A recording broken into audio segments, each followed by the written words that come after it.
The poor bastards of what will forever be known as Generation Z are doomed to be the first generation of Americans who will grow up with a lower standard of living than their parents enjoyed. That is extremely heavy news, and it will take a while for it to sink in. The 22 babies born in New York City will never know what they missed. The last half of the 20th century will seem like a wild party for rich kids, compared to what's coming now.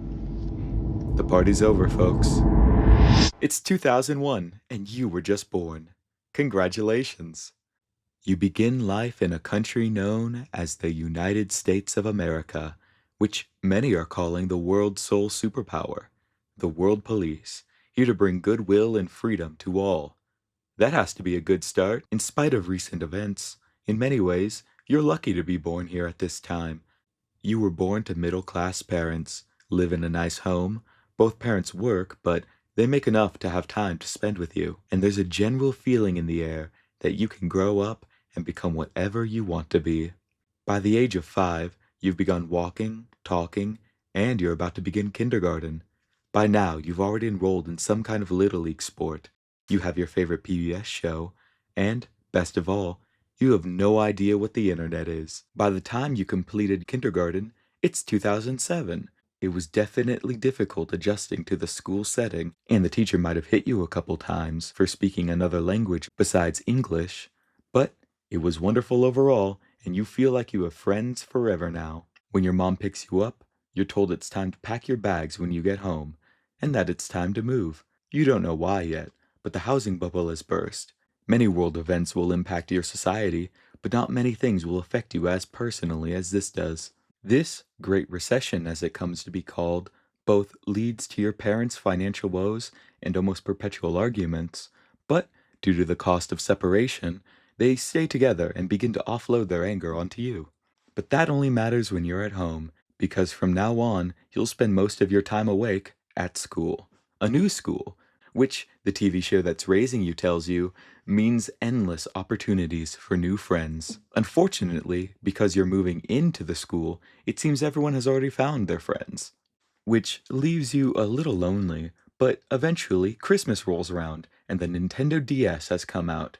You don't understand how much it costs to ask for one, but your parents really pinch pennies to get you it. They spend the next few years making you feel guilty about that, but you don't care, because Pokemon Diamond and your new friend Chimchar are all you need. Talking about Pokemon or any TV-related interest gets you more ostracized at school, so all the time spent hanging out with friends is replaced with nights under your blanket with your digital friends. Let's fast forward to 2012.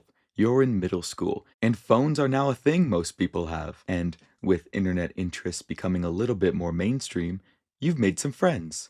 You guys watch Smosh videos together, quote PewDiePie, and hope the world doesn't end like you believe the Mayan calendar says.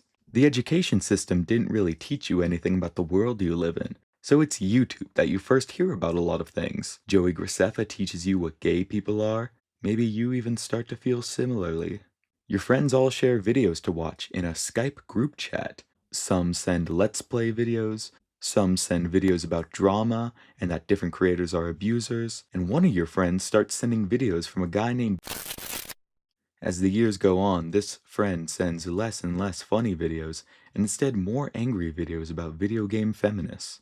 One night, he sends a long paragraph in the group chat about his feelings for one of the girls in your friend group. None of you really know what to say, but it's the push your friend group needed to start a new group chat on this new website called Discord. You don't send him an invite. As time goes on, you see less and less of him at school.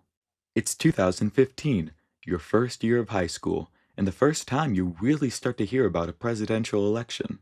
You know that, even though your parents really hate him, people generally seem to like Obama, and things are nice. You even seen some memes about him and the vice president guy that made you chuckle. This election, though, it's taken over the internet, and every conversation both in class and out. You can't vote though, so you're just going to keep going about your business and agreeing with whoever's talking to you about the election. Most of your knowledge about the debates comes from Vic Berger edits that your friend sends in Discord. The Monday after the election, you feel something different in the air. The school has a somber energy. A classmate comes up to you and tells you they support you. You're all in this together. You don't understand what they mean. During history class, your teacher addresses that a Hispanic student told them they are not coming to class today for fear of being attacked. The other kids in your class laugh, and the teacher turns it into a Socratic seminar about whether or not illegal aliens should be granted citizenship. This sucks, you think, but you push it away by thinking, at least Fire Emblem Fates comes out soon. The game ends up sucking, and so does the next few years. Puberty is rough, acne does a number to your face, you grow into a body that you don't like, and you've gone through more friends than you ever thought you could have. You're also beginning to think about what you want to do with your life and apply to college. You grew up being told that you could do anything, so you think about how you enjoyed your one semester of drama class, but everyone tells you that they don't make enough money. So you pursue a STEM major, because every authority figure you've ever met told you to. You can focus on your dreams after you've made your money. You're not super passionate about college, but it'll be nice to get out of town. You feel like you've burned through everything good where you live. Moving is the one idea that pushes you forward, until your mother tells you that college is expensive. You have to stay here and go to your local community college. You've worked at Target for the last year, so you know you can't afford to send yourself to college, and you know your parents can't really help, so you say, what's 2 more years? Besides, the new Smash Bros. Game came out, and that's really all you need. It always has been. And since it's 2019, it's almost time for a new presidential election. The last 4 years were filled with you becoming hyper aware of politics. Every other week it felt like there was new news of something nuclear. Everyone seems angrier all the time. It's graduation day. Congratulations. You made it. You think that you're finally done with all this high school BS, and you can go out and start living your life. You sit down, surrounded by your friends as your loved ones watch from the bleachers.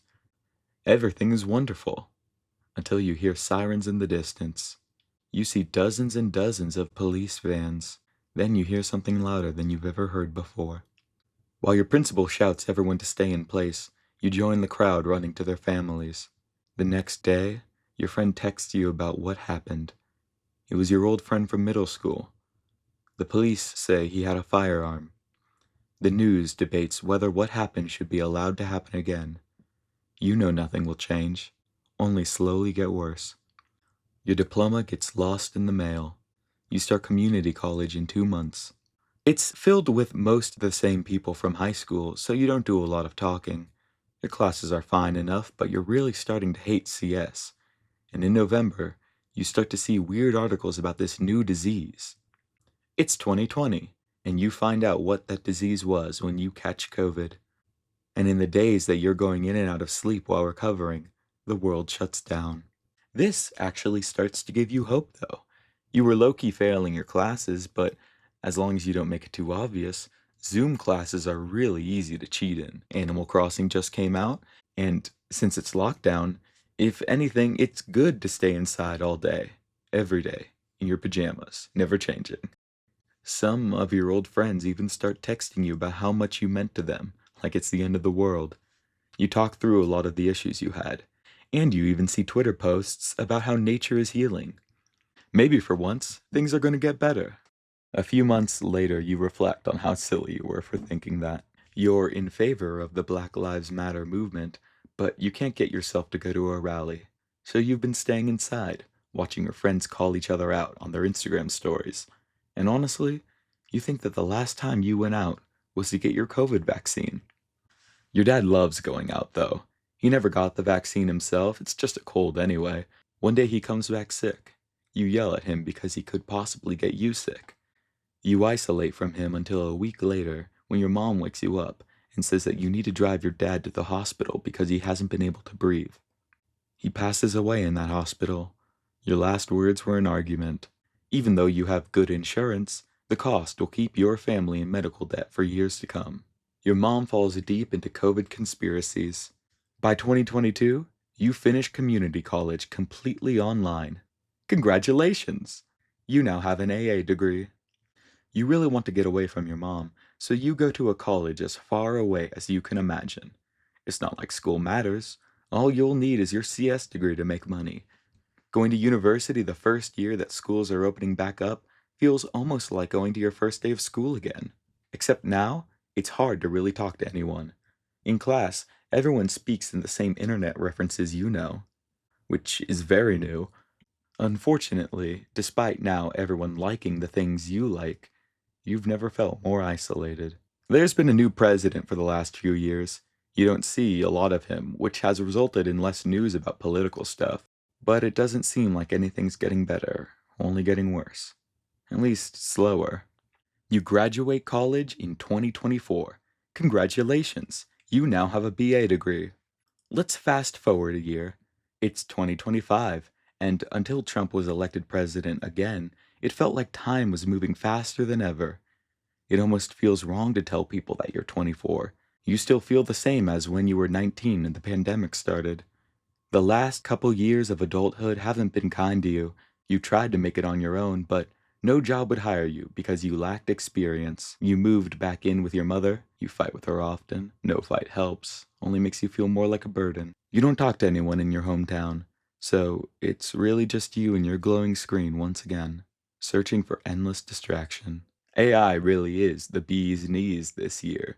Companies use AI to make fake job listings, then your application is rejected by AI, memes are made by AI, one of your old friends even has an AI girlfriend. Every day you see a new horror on the news. You try to talk to your mom about it, and she responds by saying that that's why you should be grateful for being born when you were, in the greatest nation on earth. One day you decide you can't scroll anymore. Going between YouTube and Twitch and Gmail and X, the everything app, in a terrible cycle hurts your brain. You need to get out and go on a walk. You go out on a walk around your neighborhood and see kids starting a lemonade stand with their dad. You decide to walk over, and as you get closer, you see that it's not their dad, but a man screaming at them about how it's illegal to have a lemonade stand, and he'll call the police on them. He has his hand on his holster while his wife records it through the blinds of their house. You keep walking and your phone buzzes. You pray it's some impossible email that will save you, give you financial stability, a home, love, but it's your friend texting you a screenshot of this picture. Your friend finds it funny that he grew up the same way you and your friends did, but you don't laugh. Seeing the image hits you in a way you never thought it could. You can't help but sit down on the curb and look up at the sky. You've never been super religious, but as a tear goes down your face, you think, God, is this what life was supposed to be? With no response, you go back to doing the only thing you can do to keep going. Seek endless distraction. You pull out your phone, go to YouTube, and think, what would my life be like if I was born some other way? You find a playlist and hope it's long enough to keep you occupied until it's time to sleep. Recently, it's felt like all your day is spent biding your time, waiting and hoping that tomorrow is better. And that's your life if you were born in 2001. Please like, comment, and subscribe. And you know what? The next video is what if you were born as a gadfly? It'd be cool. I think those are the ones that eat horses or something.